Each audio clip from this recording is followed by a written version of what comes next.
So hello guys. Today I am making this posting in my personal YouTube diary channel. I'll also be posting it into my Greek Orthodoxy channel as well, because it's going to kind of merge both areas that I deal with in the two different channels. And I think I wanted to talk today about two things, and that is the logic of the tyrant. It's something that I've been reflecting on and thinking about, and trying to understand the logic of, listening to the arguments as I get them from various directions about the actions of the oppressor in your life, the actions of the tyrant in your life, and these arguments that they use are often, they may sound good and everything, but in reality, they are oppressive. And so I want to talk a little bit about what I call the logic of the tyrant.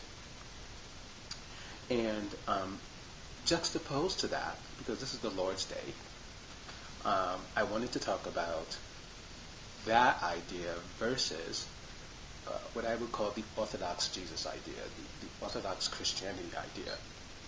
Often we think that, I, for example, myself, I don't see Orthodoxy simply as a liturgical reality. To me, faith does not stop at taking communion or baptism, or it doesn't stop at going to liturgy every Sunday or particular saint days, or anything like that.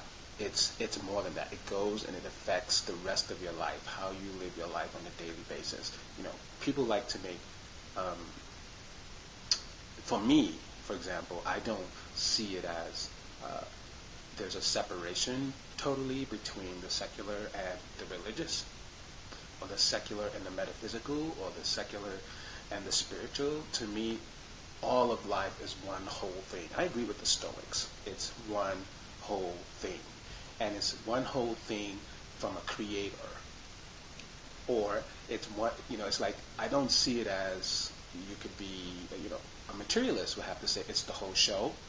And for him, that's right, because if the materialist says and the naturalist says that the whole show is just what we experience through our five senses, and that's the only reality that there is, then that's the whole show. And anything that comes into that or intrudes on that breaks that continuity up. And so for me as well, the notion of a creator and the notion of the fact that there is one whole show that is combined together is an Orthodox Christian perspective. That's my Greek Orthodoxy. So that affects my entire life, how I live my life. Now, one should not extrapolate from that all kinds of assumptions about how Larry would behave in any one particular situation. You can't do that. All you can say is, this is something that influences his life, and this is something that's going to direct how he behaves, how he reacts to different situations. And that said, there is a difference. There is a huge difference between tyranny and liberty, between tyranny and freedom. And there is no merging of the two. Liberty and freedom is wide open. Tyranny is closing down. It oppresses. It destroys. Liberty opens up and allows people to live their lives the way they want to live them. And it is actually more scary to be in a free society than it is to be in a tyrannical one. That sounds weird, but it is true in the sense that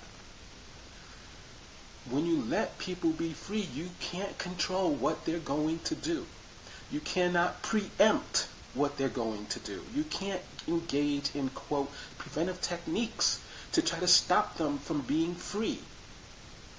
In a tyrannical society, you do that all day long. You preempt, you prevent, you attack, you oppress. That's tyranny. So I want to talk about the logic of the tyrant versus Orthodox Jesus, Orthodox Christianity. And I want to make sure that I kind of get all my thoughts out here on this, because I've been reflecting on this and thinking about it and trying to understand certain things in my life. So I don't believe, for example, that Jesus would be oppressive. I just don't believe that. And there are 3 wonderful examples in the Orthodox Study Bible, in the Orthodox Scriptures of the Christian faith, about what, 3 events that Jesus does that are so telling of the type of person he was. The one is the woman at the well. Now, the woman at the well, or we call it the Samaritan woman, is a wonderful story of liberty. What does that mean, liberty? It's like Jesus does not judge her. He comes, he knows about her, he knows what she's done. He knows that, she's like trying to figure out who he is, and he says, well, go tell your husband to come here. And she says, I don't have a husband. And he's like, well, I know you don't. You've had like 7 husbands or something like that. And the guy you're living with now is not your husband.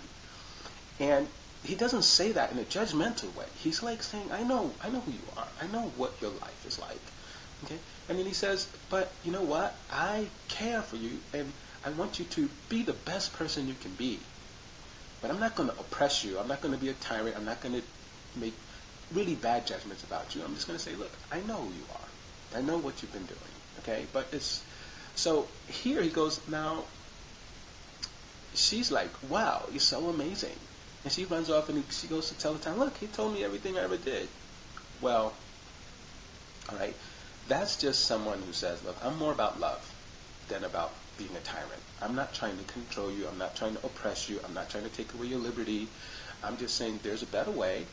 And if you think about it, the guy you're with is not your husband, but I think you should not do it that way.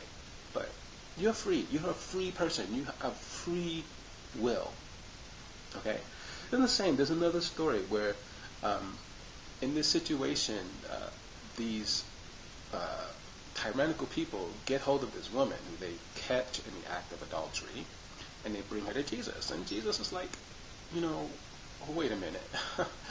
You're bringing me this woman who you caught. First of all, they didn't bring the guy, so they just bring the girl, right? And then it's like, but all of you standing here, if you want to judge her, if you want to make some bad statement about her, you first show that you don't have any kind of wrong behavior, any kind of sin in your life. And then you can cast a stone at her.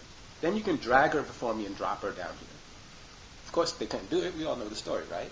But then Jesus is like, okay, he's standing there alone. He hasn't done any sin in his life.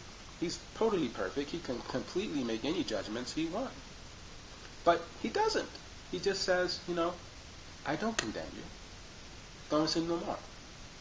Go be free. Be free. Okay, I just want you to be free. I want you to choose, to morally choose to do the right thing, to morally follow God's law on your own cognizance. I created you to be free. Go use your freedom in this moral way. I don't condemn you. I don't judge you. Okay? This is another example of liberty, freedom, where God through Jesus opens up the universe of individual action.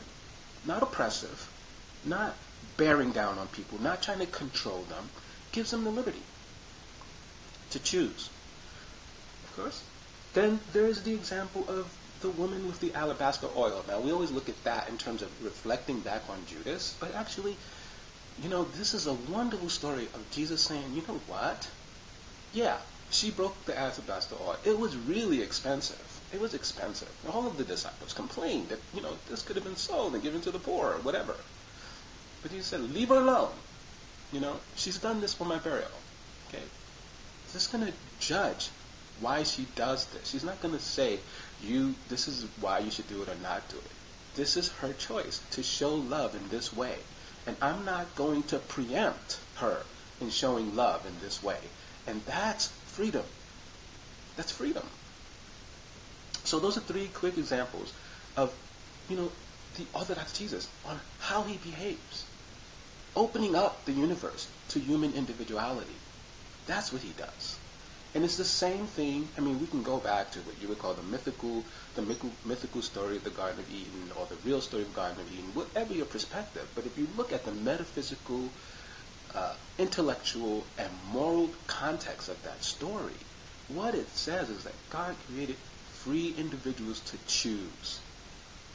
Here's the tree of the knowledge of good and evil. Here's the tree that you can eat from. Okay? Forget about what the realities of these things are if you just think in terms of metaphysics. If you think in terms of philosophical viewpoint, intellectual, political, economic viewpoint. God allows people to be free, and he creates freedom and liberty, and he says, choose. Choose. Now, there are consequences to choices, but he was willing to allow people to be free, and because of that freedom, you have the greatest beauty, the greatest good, the greatest creations that human beings putting their minds to can do. Yes, and there is great evil. People choose to do terrible things. And that is the risk of liberty. But liberty is so much greater than any other form of existence that God was willing to allow us to have liberty and freedom, to behave, to choose our moral agency. And when you cut that off, you become a tyrant. It always amazes me how people say, Christopher Hitchens, God rest his soul, a very smart and intelligent man, talks about God creating some kind of celestial North Korea. Well, he's totally wrong. It is not God who creates the celestial North Korea. It is human beings who create North Koreas. Human beings create North Koreas, not God.